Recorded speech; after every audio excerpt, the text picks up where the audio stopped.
मान्यवर मुख्यमंत्री तथा विजु जनता दल सभापति नवीन पट्टनायक निर्देश क्रमे अक्टोबर 2 रु नवेम्बर 2 तारिख पर्यंत बीजेडी पक्षर आरंभ होइथिबा जनसचेतना अभियान आज मोरडा निर्वाचन मंडली चाकुंदापदा अनुष्ठित ग्राम होइथिला।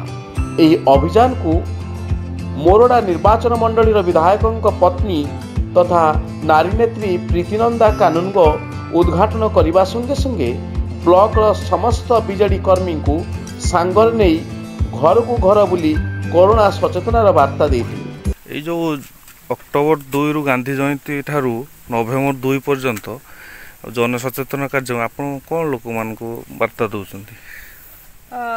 एक्चुअली आमर राज्यर मुख्यमंत्री श्रीजुक्त नवीन पट्टनायक जो वार्ता देइचंती जे गांधी जयंती ये हमर स्टार्ट होती जनसचेतनता जोटा कि कोरोना आम कोरोना सहित आम लड़ाई करूँ आम निश्चित भाव में जितबू तामें गाँ गाँव में सानिटाइज निजे करुचु गाँ लोकों सह मिसिकी एवं तांको सचेतन मध्य करुचु जे आम निजे कोरोना सहित जेहेतु आमको लड़ाई करने हम एवं ताको निश्चित भाव में जितवाई हम तेणु समस्त को आम मिलमिशी एकाठी कार्यक्रम में भाग नापी पड़ो।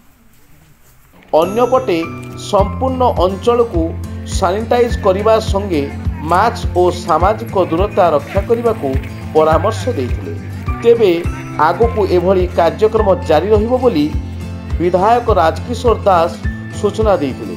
निर्वाचन मंडली सुरैढ्य पंचायत बीजेडी सभापति वज्रकिशोर महंत, दांतियामुहा पंचायत बीजेडी सभापति अमर महंत एवं मंजुश्री महंत प्रमुख जोगदे कार्यक्रम सहयोग करथिले।